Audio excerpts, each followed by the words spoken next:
od nekih izvođača koje Kitpex, by the way, u kući, bečka škola u Zagrebu. Yes, jo. I rekao si da ti se sviđa ovaj novi Mageljano. Baš mi se sviđa, ba. Mageljano ga je ubio, pozdrav Dari Heriju na bitu. Mageljano slušali smo Umijeće repa, prije toga General Vu, nova stvar od Vua. Nije sa albuma Pad sistema, ali jedna od stvari koje je Vu izbacio za jedan, čini mi se jedan dokumentarni film, Skrivene poruke, Generale, desna ruka jedan dobije prije toga, Stole Bizo i Vu, ekipa 90-ih i dvije stvari od Kitpexa sa njegovog novog albuma Bečka škola, slušali smo sa Hartmanom Nema veze i Bulldog rap sa Stoletom. Yes.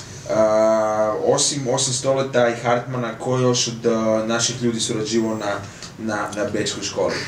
Tu je na jednoj pjesmi Gidra iz Connecta. Pozdrav Dragom. I tu je Juice na istoj pjesmi. Plus imam još jednu pjesmu sa Juiceom. Plus imam Voxa, Feel the Agony je na albumu isto. Definitivno. Onda imam neke ženske, muške vokale ovako.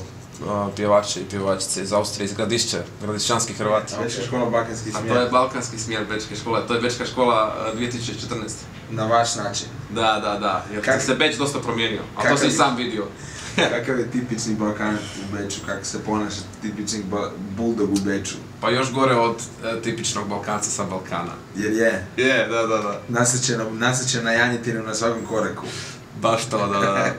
Di se u Beču može pojesti dobra janjetina? Janjetina ti je vrlo teško. To ti je, što se tiče janjetine, Jablanica, najbolja adresa. U Beču. Ne. 600 km od Beča. 600 km od Beča.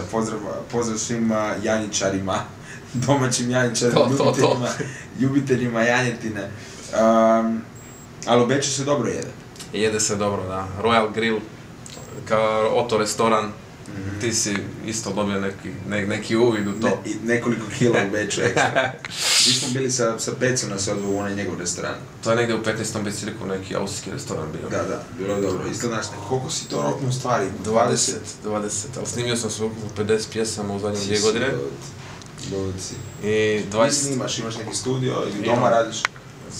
Ne radim doma, snimam kod prijatelja koji ima profesionalan studio, Dajne Muta studio.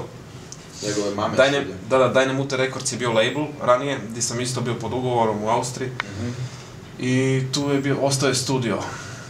I sad tamo rokaš sve vokale, jel? Da. Tamo i mix radiš isto? Ne, mix radim na drugom mjestu. Mix mi radi jedan drugi friend, a master je radio DJ Buzz iz Back Solutionistica. Dakle, tri najkvalitetnije austrijske ruke.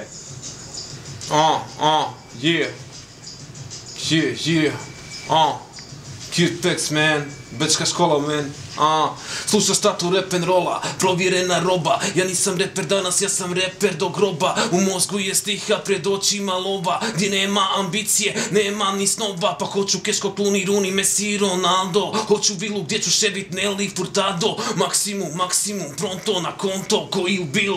Hoću pizzu i blowjob, janjeće, pečenje, teletina ispod peke. Bazen koji pune, ruske manekenke. Moja bujna mašta stvara ose, bujne snove. Ja sam nezasitno biće.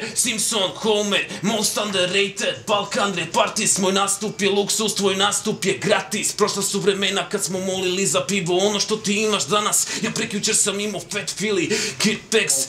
Odlučili zasvirat Pex s nama tu do kraja emisije, prezentiramo album Bečka škola, nabavite ga i poslušajte ga, uskoro će i CD, rekao se za 2 tjedna. Ljudi će moći naručit, kupit, potpisan.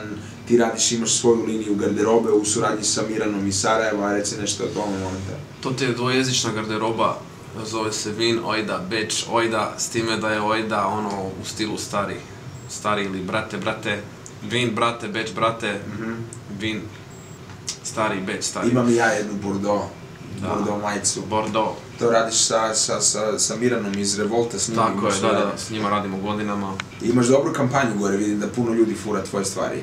Ima, te majice se furaju, znaš, nisu samo vezane uz Kitpexa, nego su vezane uz neki opći statement o gradu i o shvaćanju grada i dvojezičnosti. Ima neku dublju poruku, iako je tako primitivan slogan, ima dublju poruku. Je, definitivno.